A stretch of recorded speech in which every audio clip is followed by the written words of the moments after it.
Okay. So today we are talking about website performance, specifically as it relates to WordPress and your Divi website.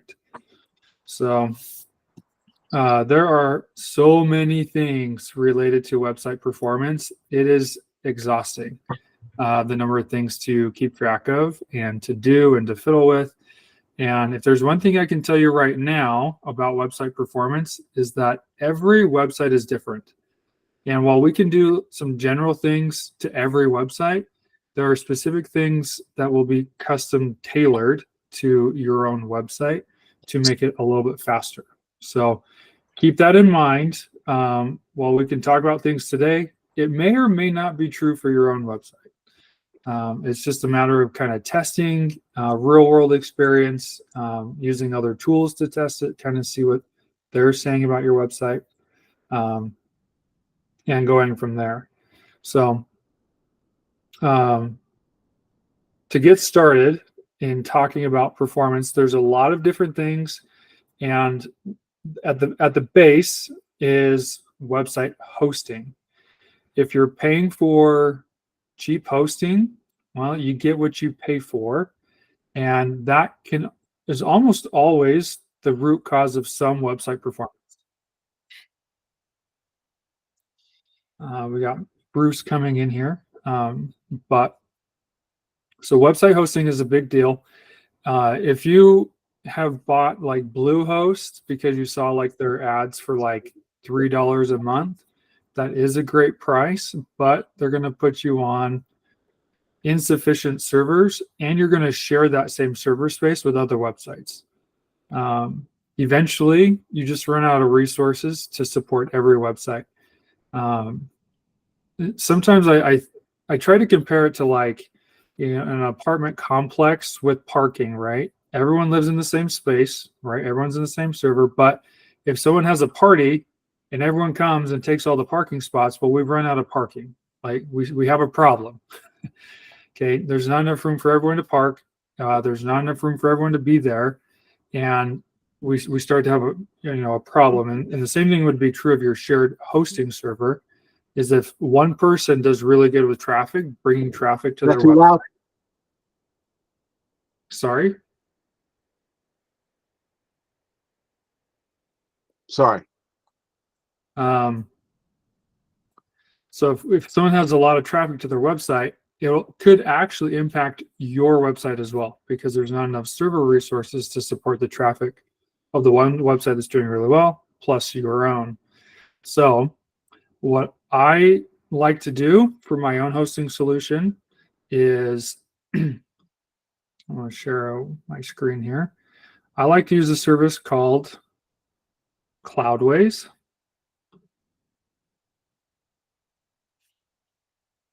And Cloudways, what they specialize in is setting up WordPress hosting solutions on dedicated servers. So you have your own digital server all to yourself. So you don't have to worry about others hogging resources. You don't have to worry about possibly somebody else's website getting hacked and then in turn infecting yours. That you get a hosting solution just for you. And their pricing is comparable to others that you might find out there. They do have great support that can help you. And they even have what is called like an auto scale solution. So if you know you're going to get a lot of traffic and you want it to kind of scale without any downtime at all, is to look at their auto scale solution. That starts about $30 a month. But if you're not really concerned about that, you're still looking for an inexpensive solution, you can get like a bottom tier server like this that gets very minimal traffic. You just maybe want it accessible for the few people you send there. Otherwise, I do recommend like a 2 gigabyte solution. So hosting is a big deal. And this is when we're talking about slow websites, the first thing we're going to analyze is what server, what is your hosting solution. So we're going to look at that. This is always my recommendation to start with. There are others out there. There are even better ones out there, but you will pay for what you're getting. Okay. So this is, I think, good compromise, but anything better than this, you will be paying $50, $100 a month. It just depends on what you're looking for. And to give you an idea of what hosting can truly cost, if you're going to like WP Engine, you're looking for more enterprise level, plan on paying $1,000+ a month per website that you're hosting. And that's just enterprise grade solutions there. Okay. Any questions about hosting? I don't want to spend a time talking about hosting. We could have a whole meetup about hosting, but any immediate questions? Thumbs up from Mardell. Great. The next thing that I like to stack on top of the hosting solution is a CDN. And Cloudflare is a CDN. It's a content delivery network. That's what CDN stands for. And what this does is it loads up common files, static files from your website to servers around the world. And what this allows your website user to experience is a faster load time because your files are coming from a server that's closer to them geographically. And this just helps facilitate that. And anytime we update the website, say files change, plugins are updated, Cloudflare's routinely going to go to our server, grab the files it needs that knows it is pretty static, and refresh them, so that as you have global traffic coming, they're going to get the latest files, but from a server that's a lot closer to them. What I like about Cloudflare is that, one, it integrates with Cloudways. They have a really tight integration and partnership with Cloudflare. So the two work really well. A solution I'm going to talk about next after this also works really well with Cloudflare. So just the integration and the communication that all these different services use with Cloudflare is great. Having a service like Cloudflare that stores website files, and if we don't have a way to like clean them out or manage them from our website level, it becomes more of a problem than a help, than a solution. So again, so these things I really like. There's all kinds of solutions like these that I'm showing you now that are great, but will require maybe a different tech stack, different solutions that are integrated with one another. But what I'm showing you here is integrated and works well. Okay. Cloudflare does have a free tier to it, so you can sign up and just pay nothing for it, which is awesome. If you are familiar with your optimization strategy, or you need different resources, you can pay for more of those features here at Cloudflare. But I use the free tier for 95% of everything that I do. It is sufficient. So check your hosting, check your CDN if you don't have one. I think these are great. Okay. Now, moving on to the website itself. So we'll take a look at my website, Cobalt Graphics. There's a lot of things we can do here. Obviously, we have Divi installed. We've got all kinds of plugins running, different things to make the website, or to have the experience that we want others to have when they come to the website. So there's a lot that's running here. Every website, when it comes to performance, if our hosting's good, we've got a CDN, but we're still kind of slow, a bit sluggish, then the number one thing that I'm going to look at next are images in our media library. So if we go there, everyone that I work with that is unfamiliar with images in general, whether it's the format, the file size, cropping, any of that, if anyone's unfamiliar with that, guaranteed they're going to be uploading images that are megabytes huge. And like a DSLR camera shooting in RAW, that file size, I mean, there's 40 megapixels camera now. So that file size is probably going to be anywhere between 50 megabytes to 100. And people are trying to upload those types of images to their website and load them, which is a big contrast. We want all of our images, if possible, to be at least under 500 kilobytes. So that's half a megabyte, and smaller if we can get it there. Okay.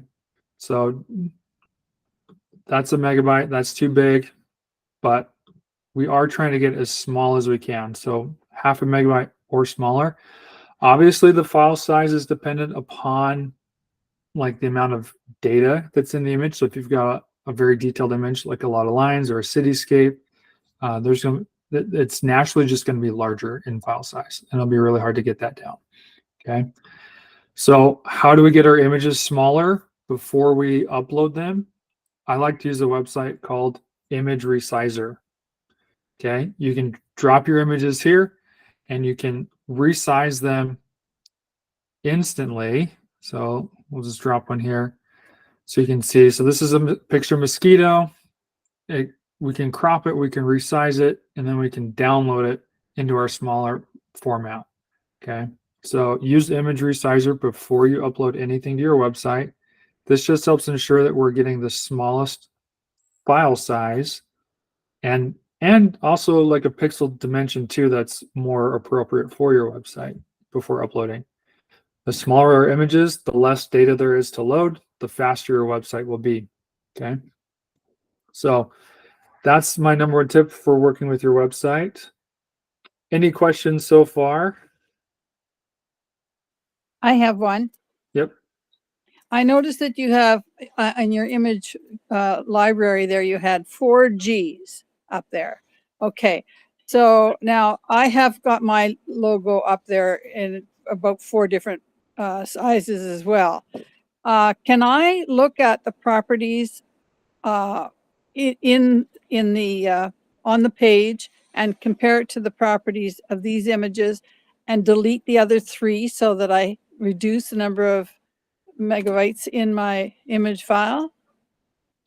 Yeah, you can. You can Yeah. clean up your media library.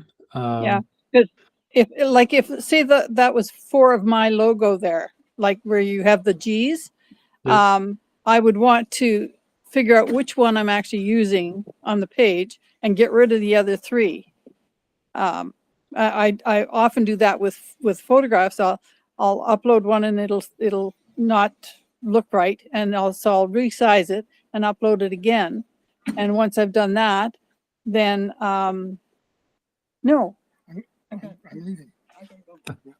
See you later. All right. Where was I?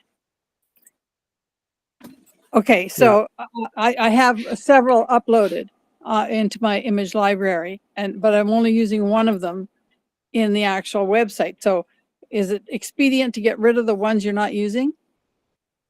It can be. Having a large media library with a lot of different images, some you're probably not even using, will increase the overall size of your website, which it's not necessarily a good or bad thing that you have a lot of images, but when you look at like hosting solutions like here, you do have like a finite amount of storage that is available, right?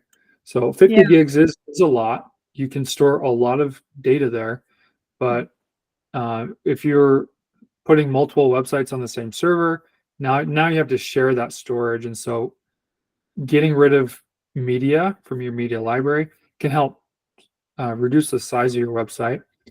So it just kind of depends. That would make it Myself, faster, right? what was that? That would make it faster, right? No, it wouldn't necessarily make your website faster. What will make the website faster is getting your file size down to be smaller. Okay, so just deleting images from the media library isn't going to make your website faster. It's just going to reduce the size of your overall website.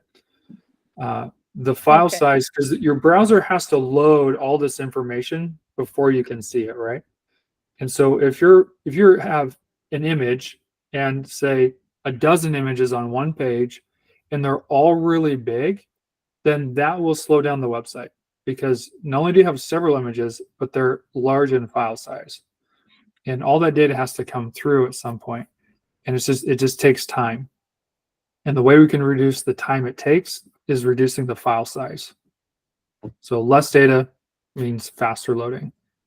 Yeah, because my blogs have got lots of images in them, and that's why I'm concerned about this. Yep. So take a look at that, and Okay. there might be an opportunity there, and reduce that. Okay.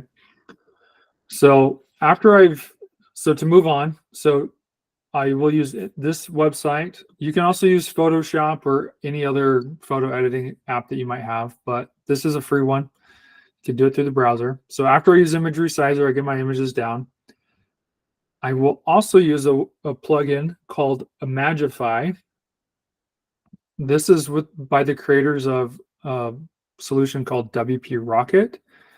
So it's also integrated with WP Rocket.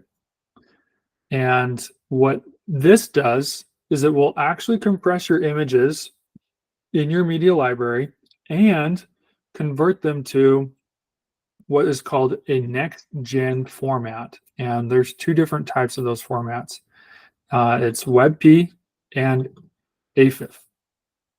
Okay, so two different next gen formats. It will convert them for you, so you don't have to worry about that. But it will satisfy requirements for search engines, aka Google, looking for optimized websites. Okay, so Imagify is great. They do have different tiered pricing, obviously, because they're using their resources to optimize your images. And to give you an idea,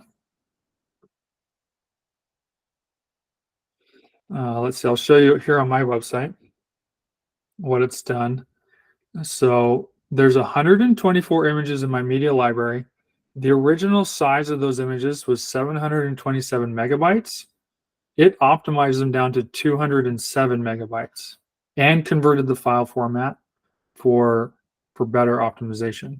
Okay, so this is another great plugin to help take your image file sizes across the finish line.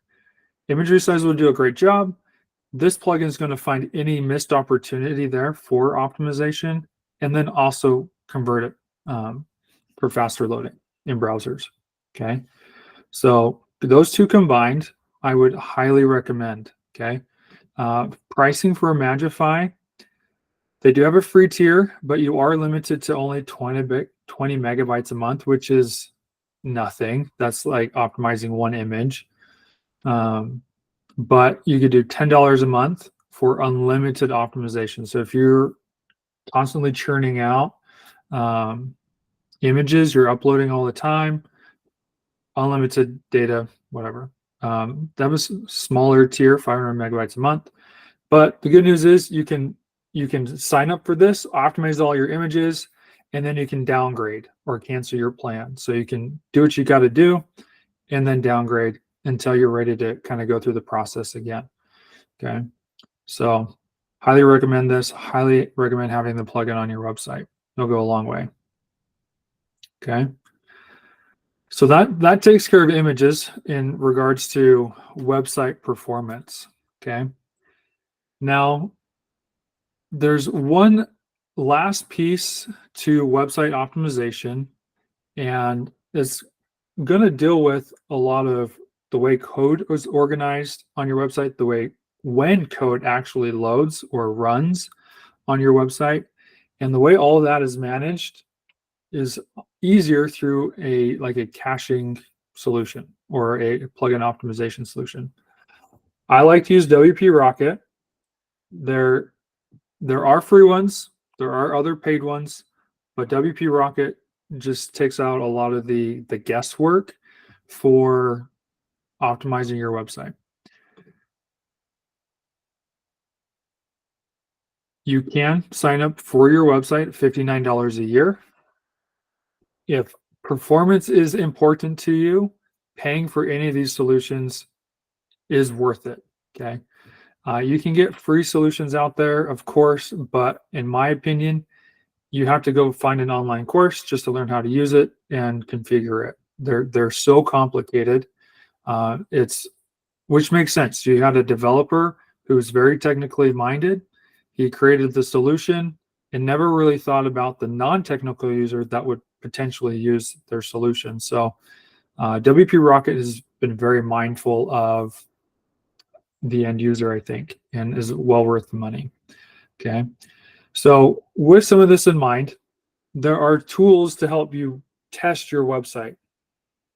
PageSpeed Insights is Google's tool, and obviously what Google's looking for. And if you're reading any forums or reading about optimization, you've probably heard PageSpeed Insights talked about.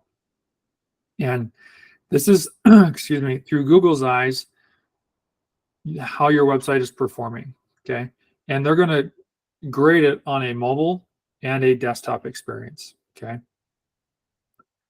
And they're going to give you scores around this. So obviously the green is good. Orange is also good, but if we can get into the green, even better. But as we scroll through here, they're going to call out different things that are hindering your website performance. Okay. There is like largest contentful paint element. And when you expand it out, they're going to highlight the area of the page that takes a long time to load or is the problem. Large layout shifts. A layout shift is you can see content, but once it's fully loaded, it like changes into its intended design.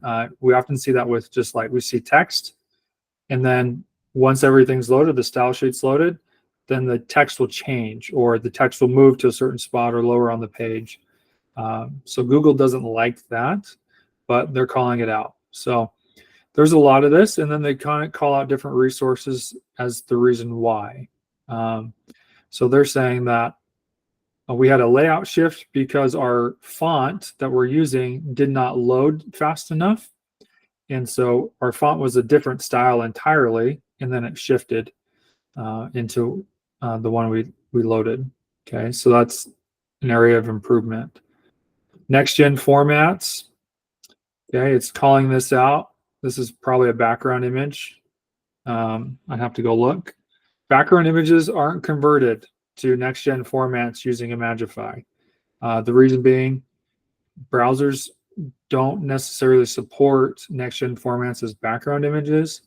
And so to ensure the website loads correctly or looks correct, they don't convert background images. Not to say that you can upload your own version of that, but and then properly sized images, they're saying this could be smaller. Okay. But there's give and take in all of this. I mean, we could beat our head against the wall trying to, get a perfect score, but that might ruin our user experience, or the website might not end up being what we really want it to be. So keep that in mind. So, so these are different things that Google is suggesting that we do. And WP Rocket has settings intended for all of this. Okay. So let's go back to my website here. We'll go to WP Rocket.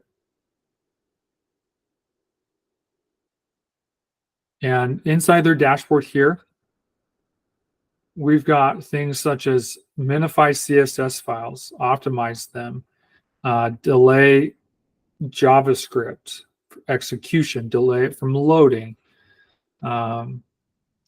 So basic things like that are, in terms of media, we can enable it, lazy loading on our images, our background images, iframes such as YouTube videos.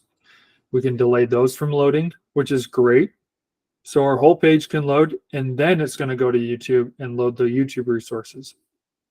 So there's a lot of things here, and we're going to see a lot of these suggestions in PageSpeed Insights, and we can enable these or come in here and configure WP Rocket to cater to what our website is loading and what PageSpeed Insights is detecting here. Like reduce unused CSS. That is an option here. Whoops, wrong tab. Optimize CSS delivery, remove unused CSS. Okay, so we can enable this feature to remove even more, right? So we can go into more detail. If this is interesting to you guys, we can do like a whole meetup just dedicated to configuring like WP Rocket and testing it against PageSpeed Insights, things like that. But for the most part, WP Rocket is really good at just doing things for you. Like you literally just check a box to enable it, and it does the rest for you. Okay.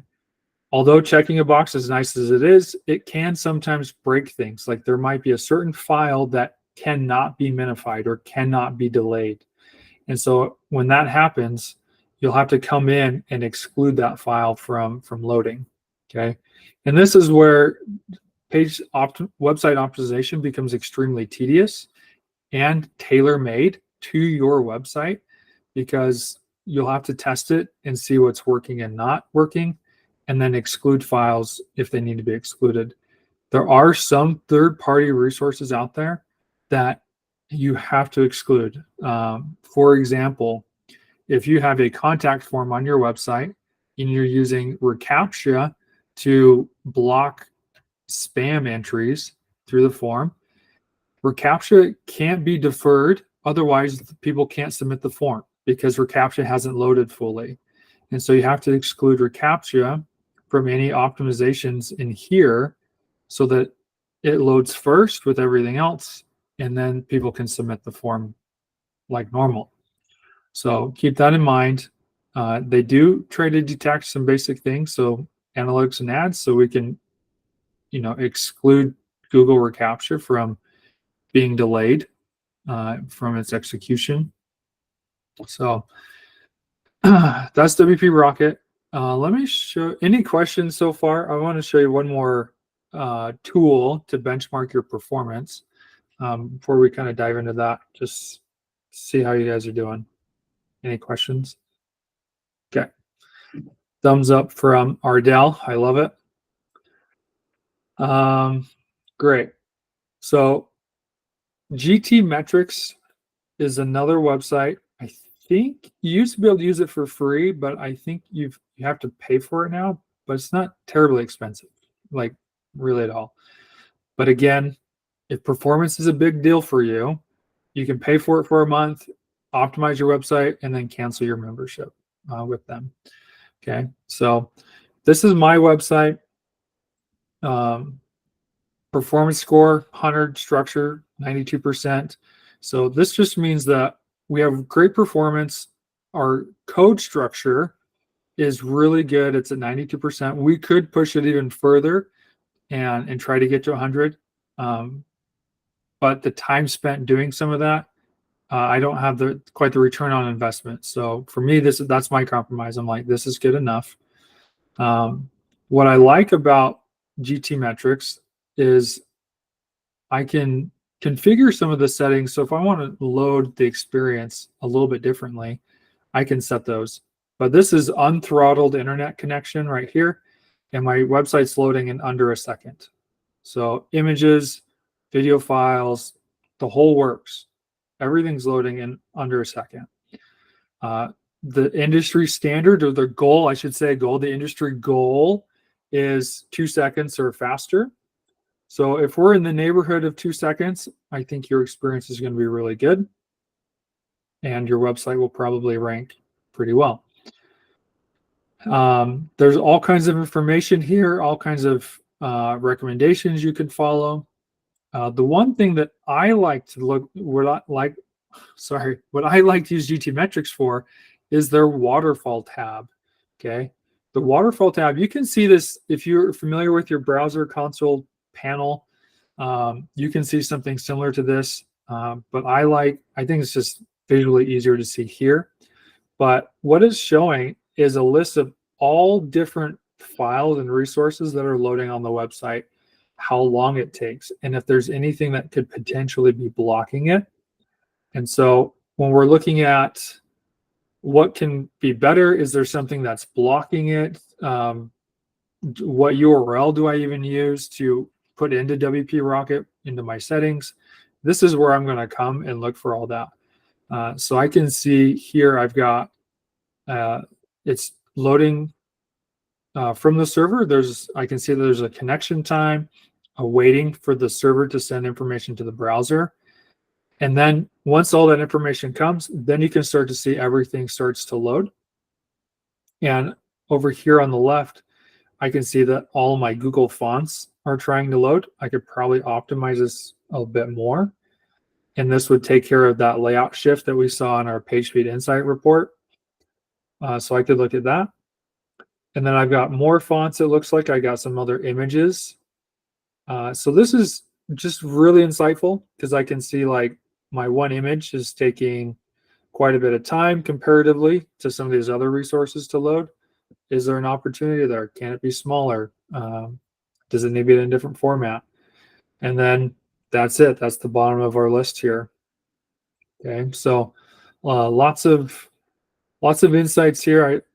This is why I like it. But you can click on some of the other tabs to understand, like what is first contentful paint? What does that mean? What is total blocking time? So there's all kinds of resources here too if you're just getting started and you're wanting to learn more and optimize your website. So they'll give you all kinds of information here.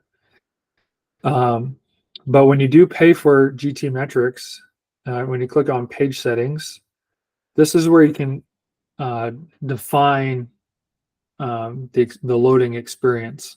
So unthrottled connection, like I wish we all had internet this fast, but we might not.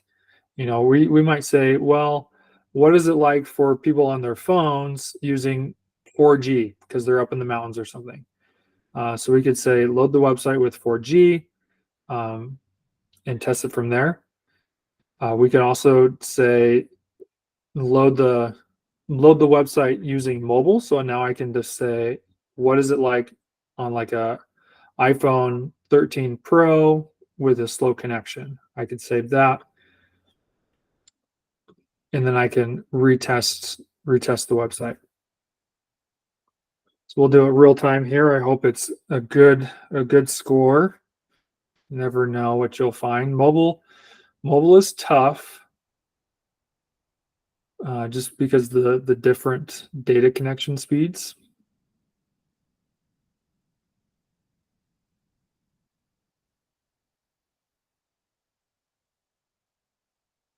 Not too bad. So even on a slow website, we still have a 92% score. The page is loading in 2.7 seconds, so it's taking a little bit longer, probably because of fonts and images, but still not a terrible experience for someone who's on a slow internet connection. Okay. When using PageSpeed Insights, this is what they're grading you on. So like I can see right here that they scored my mobile version, the mobile version of my site, using a slow 3G connection. Okay.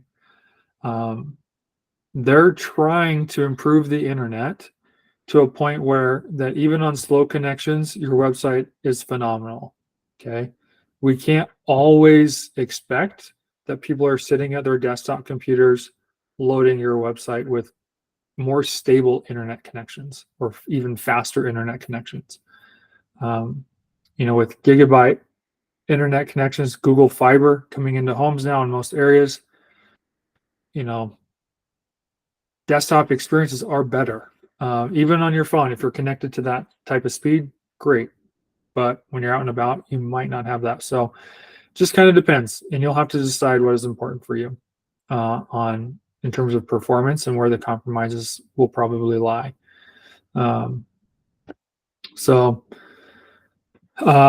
Anyway, what questions do you have? This is a super quick overview to website performance and optimization. So just, I guess, our quick recap before questions is, what kind of hosting do you have? Can it be improved?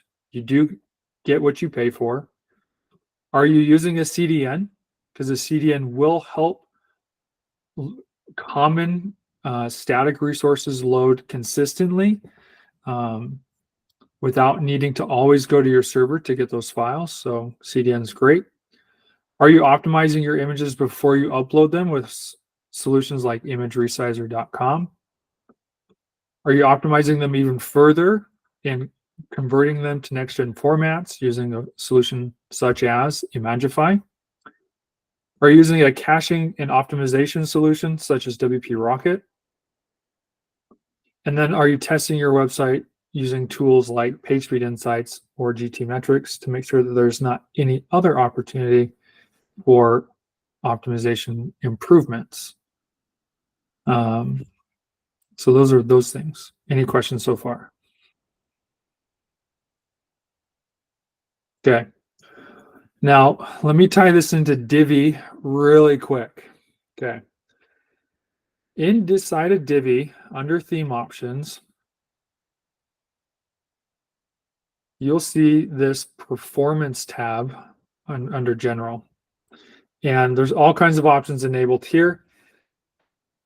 There's a lot of polarizing opinions on, do you need these enabled if you are using WP Rocket or any other optimization tool? I would say it just depends. WP Rocket does have their own documentation article on how to configure Divi to work with WP Rocket. And so I would, whatever solution you decide to go through, I would see if they have a document like that. And they will tell you what to enable and what to not enable. And the reason being is that if you have two different services or solutions trying to optimize the exact same thing, you will create what's called conflict because the files are being doubly optimized or changed in a way for performance. And when that happens, things just collide and get mixed up and things don't load correctly. And so you'll want to only have one optimizing a certain thing. So for the most part, WP Rocket's doing a lot of this. Divi doesn't need to do all of it. Divi CEO Nick Roach has said all these settings here only apply to Divi, which isn't true. It might only apply to Divi, but other plugins like WP Rocket are going to affect Divi, and so you don't want Divi and WP Rocket trying to optimize the same thing. So keep that in mind. If you are experiencing issues with your website, come check this out. Maybe you have things enabled when you shouldn't, or you haven't enabled something else. It's just going to take some tinkering around to see what works and what doesn't. Okay. So keep that in mind. Hope that helps. But yeah, questions. Ardell's like, you're way over my head. I can't even talk about it. I had a question. So isn't that CSS and JavaScript thing in Divi conflict with that minimizing in WP Rocket? These options right here. I don't know which one is. Doesn't some of those like combine or minimize the CSS or JavaScript? Or it doesn't do that in Divi? No, these don't do that. They don't minify. Oh yeah, minify. Excuse me. Yeah. Yeah. They don't. So, Okay. These aren't minifying. Because at most they're just making things dynamic. So if there's a JavaScript library that we don't need on a certain page, it won't load it. Okay. So that's largely what Divi is trying to do, is just not load JavaScript if we don't need it. If you're not using modules on a certain page design, it's not going to load the code for all modules, just the ones that are loading on the page. So there's some of that, but you'll find that some people have different ideas of what should be enabled and what shouldn't. In my opinion, it's just that tailor-made element of, enabling one, disabling another. Run it through PageSpeed Insights. Does your score change? Does it get better? Does it get worse? And then you'll kind of start to find that balance by doing such regression testing. So, yeah, good question though. Any others? I have a question on the images. What about this WebP format, and how do you use that with Divi, if you do use that? So, great question. So the WebP format is really an automatic thing. So I'll actually go to the settings here and I can show you this. So under optimization here, next gen image format, we have our two options, WebP or AVIV. And what it's going to do is it's going to look in the HTML for any picture tag. Okay. If it has a picture tag, it's going to then replace the image with our next gen format with its converted file. So we're not doing anything with it. We're not uploading our own versions of this. We're uploading our JPEGs, our PNGs, and it's converting it for us. And it's targeting the picture tag at the HTML level. Looks like you have selected AVIF from that. Yep. menu. Okay, so you're not using WebP, you're using AVIF? Or what does that mean? Yep. That's yes. So I'm using AVIF right now because it has superior compression. WebP has more compatibility. It's been around longer. So I use at your own risk, I suppose. But I think browsers are catching up pretty quick. I think they're adding compatibility for features a lot quicker than they ever have before. So I'm not too worried. But Okay. Oh, okay, I see. Does that also affect like a background image or just the image tag type image? yeah, just the image tag. So background images are handled very differently from a HTML perspective, CSS perspective. So it's not going to be able to target them. And part of that's by design because some browsers don't support the next gen format to load when it's set as a background image. So that is a compatibility issue. You can upload your own like WebP format image and set it as your background image. I have done that on some websites, especially where that was like the one thing we kept getting dinged on when we're running our performance tests in these different tools. Just to clear it out to get a high score, that we would switch it out ourselves. Okay, so that one is a manual kind of a thing. Yep. Versus this other one. Okay. Excellent. Yeah. Good questions.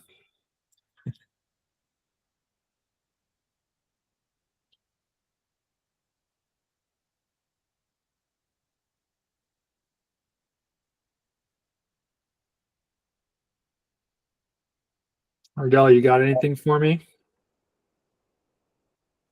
No, I can't even think of a question. But I'll watch this over again and check out those plugins.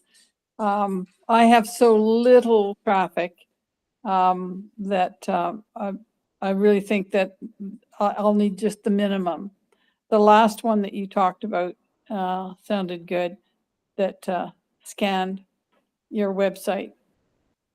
Mm-hmm. So, anyway, I'll check them all out after I watch this over again. Sweet. So Ardell, you asked a question before I started the recording about videos on the website. Oh yeah, I make a lot of animated ads on BookBrush. They're usually about 18 to 20 seconds long. And I was just wondering if I could throw them in. Like I use them for advertising on social media for my events, but I was thinking I could also throw them on my events page, which is like a calendar of things I'm going to do or things that I've already done, in-person book signings, that sort of thing. And, or if I go to a conference or something. And also thinking of throwing my newsletters on my blog. Anyway, the animated ones, the letters come in or the books come in or they jiggle or do something. Some of the elements might have an arrow that rocks that's pointing at a price or something. and they're usually about 18 to 20 seconds. And I was just wondering about uploading that sort of thing. Yep. So videos like that of that nature, where it sounds more like a GIF, like an animated GIF, Right.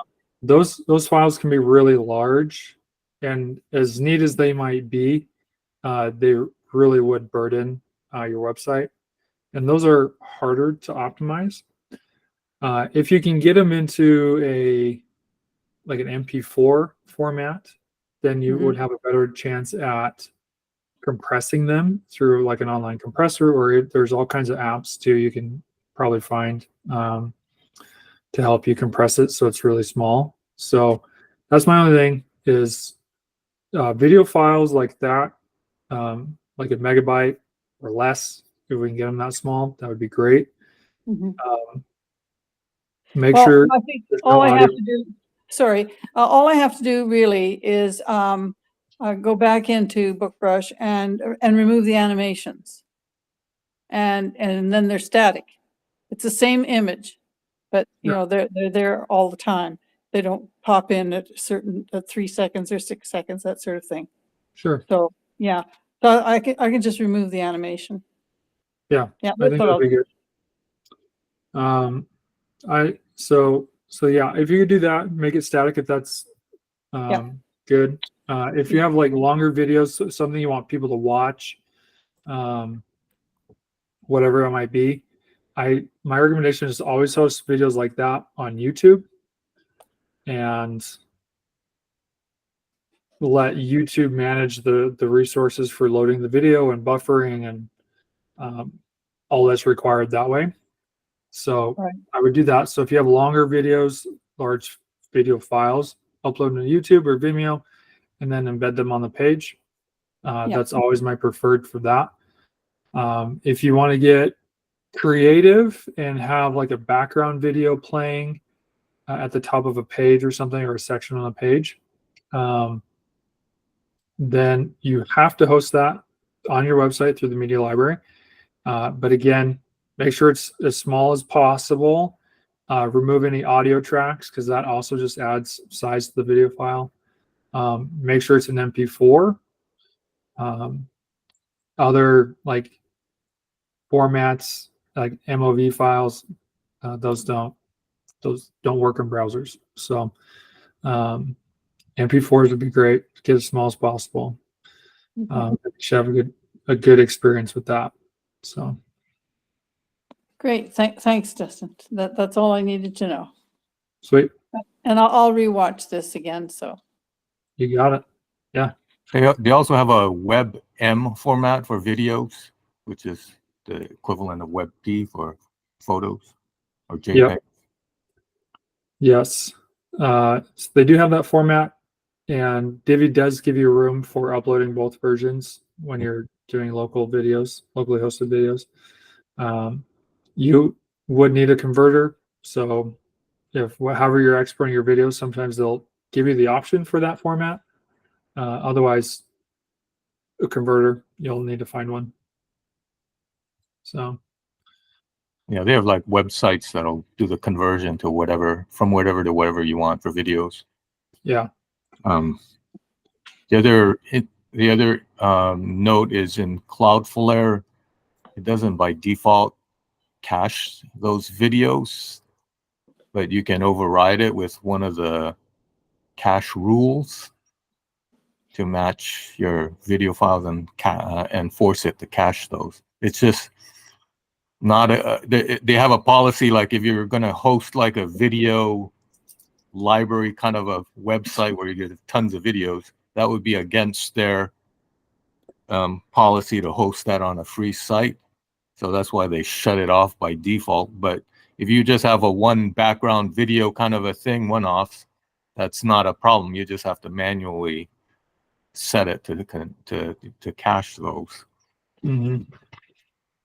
Yep. So cool. All right, guys. Well, our time is up. I hope this was helpful. yes, Yep. very good. Thanks. Thank you. All right. Thanks, Dustin. You bet. I've got to run. I got things to do and places to be. You got it. Thanks, Thanks, Ardell. Dustin. It was good. Thanks, Bruce. Appreciate you coming. All Bye-bye. right, thanks. Bye, guys. Bye. A very long time ago.